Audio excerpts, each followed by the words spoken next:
Ready? Ready. Can you talk about how you feel right now? I feel right now overwhelmed because I just have so many ideas in my head and so many things I want to do, and I don't know where to start. And you just want to be like, oh, fuck it, I won't make anything. But I really want to now. Why now? I think because Girls is ending. I guess I'm shedding some of that fear of making things or being accountable for something that I make, and so things are opening up. So can you talk about what your style says about you?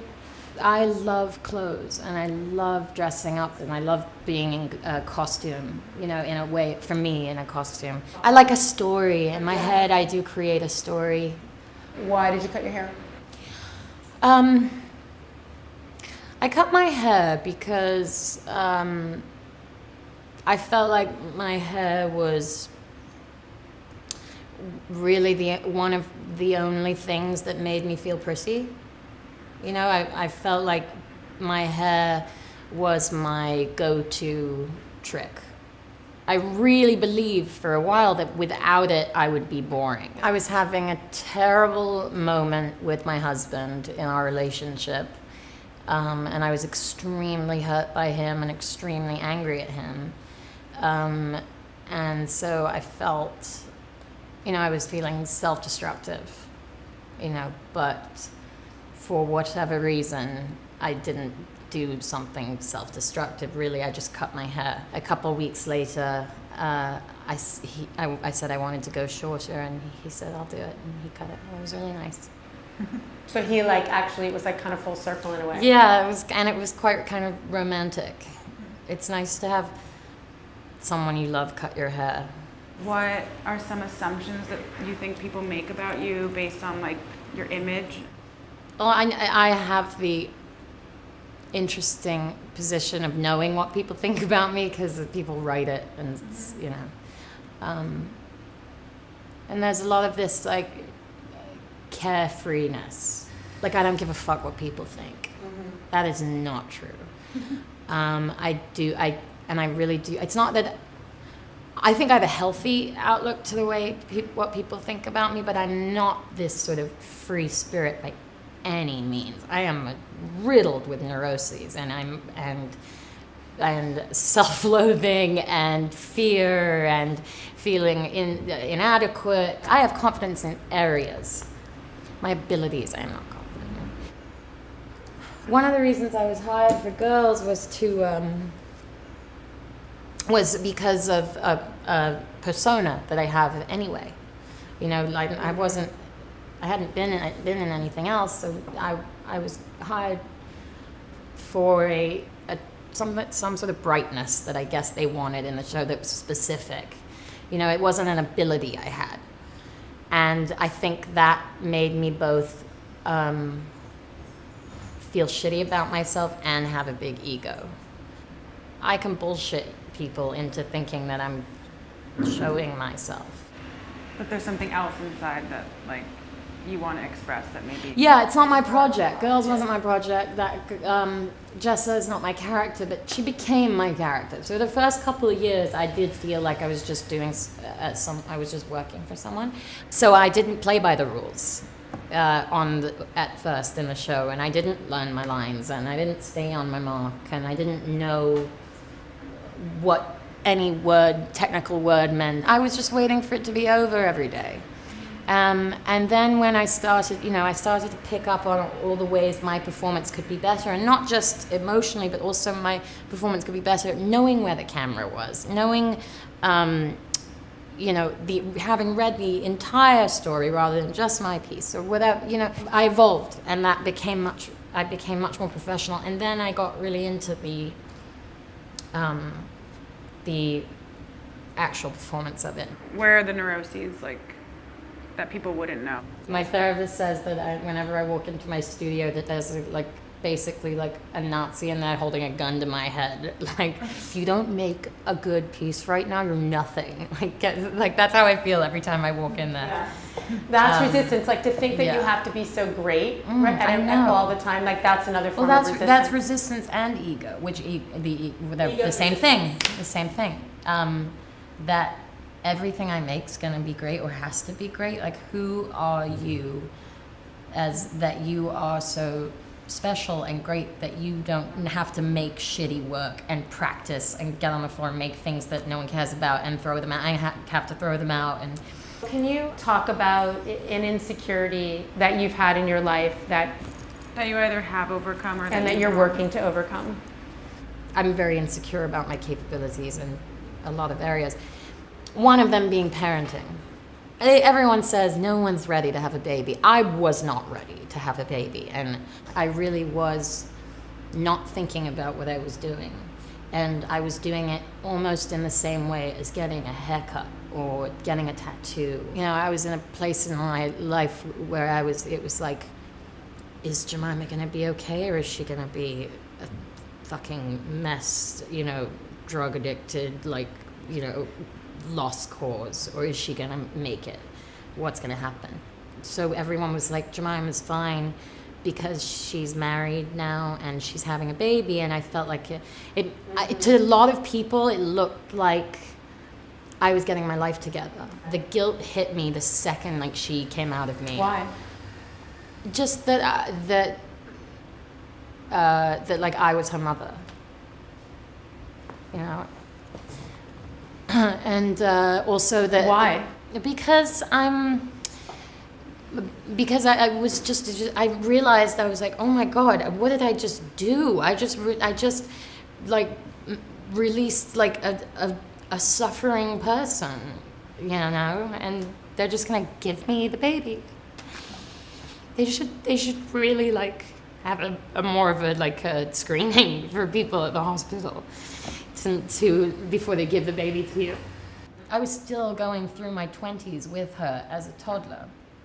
And there was something that felt unfair about that to her, because I wasn't ready to stay home every night, and I wasn't ready to, I didn't have the patience, because I was still had a lot of self-centeredness. When you have a baby, you're limited to what you're able to do in your life. And so I trapped myself in a way that made me comfortable. Mm-hmm. You know, if I have a baby, then I can't make art, you know, and I can't go out there and do these things. I'm restricted. I think I have a safety in feeling trapped, but I also have like an allergy to it too. And I think you know, my practice in my marriage is to feel free and be committed, but also be committed to someone. You know, there is art in that. We couldn't be more different, and so it really makes no fucking sense, me and him together. And but actually, it's a pretty fascinating relationship for both of us, because we do love each other so much. But when he walks into a room, like, it's so cheesy, but anytime I hear like the keys in the door, I could be so angry at him, but just something in me relaxes when he walks in a room. So when was the last time that you cried? 2 nights ago. I'm just a very dissatisfied person, and I have moments of feeling empty, moments all the time, and sometimes, you know, you just get exhausted, you know, you're just like, I can't keep searching for this. Like, I thought I'd gotten somewhere, I thought I'd realized something, and I thought I'd changed, and then but yet you're still not happy. Just sat and cried for a bit, and I listened to I really love Bette Midler. So I listened to Bette. The thing that makes you cry more. She doesn't. Yes, she has this song that makes me cry a lot, and it is not Wind Beneath My Wings. When do you feel the most free? I used to think freedom was being not attached to anything. I've been working on redefining that freedom is not about being not attached to people, you know. And people loving you is, you can still be free when people love you. And that is something I learned as a child, was that love was very suffocating and entrapment. It was entrapping. Alone meant freedom. So pushing people away. Yeah, I do that. When do you feel the most beautiful? Around my husband. He makes me feel very attractive. And it doesn't always feel like it's based on something physical, but it always manifests that way for him. The other day, I was getting dressed we were getting dressed to go out, and we were gonna go on a date, we were gonna go out to dinner. And I was leaning over to put my shoes on, and he came in from that way, and he was like, oh, this was like 3 days ago. And I was like, what? He's like, that shape. When you bend over to put your shoes on, he's like, that shape from, but he's like, that is art. So I was like, oh my God. What does self-acceptance mean to you? I don't know. Self-acceptance. You know, a lot of the times when I'm really beating myself up about something, it's either because of something I did, something in the past, or something that has not happened yet, or that I want to do that I've already failed in my mind. But I'm never where I need to. I'm never in my head. I'm never like right where I need to be. I'm always doing something wrong, based on past and future. Hopefully, self-acceptance will follow that. I'm trying to stay present. Why in your body, in your skin, in your body, in your journey? Why is it a good place to be? I think I know what you're asking, or I'm just going to interpret. Yeah, You can fine. say however you want. Yeah, I'm fucking lucky. Like I'm healthy and I'm white and I have, you know, some money, and I'm on a TV show. Like I have a lot of luxury, you know, to do what I want to do, you know. So you know, everything that burdens me is really in here, you know.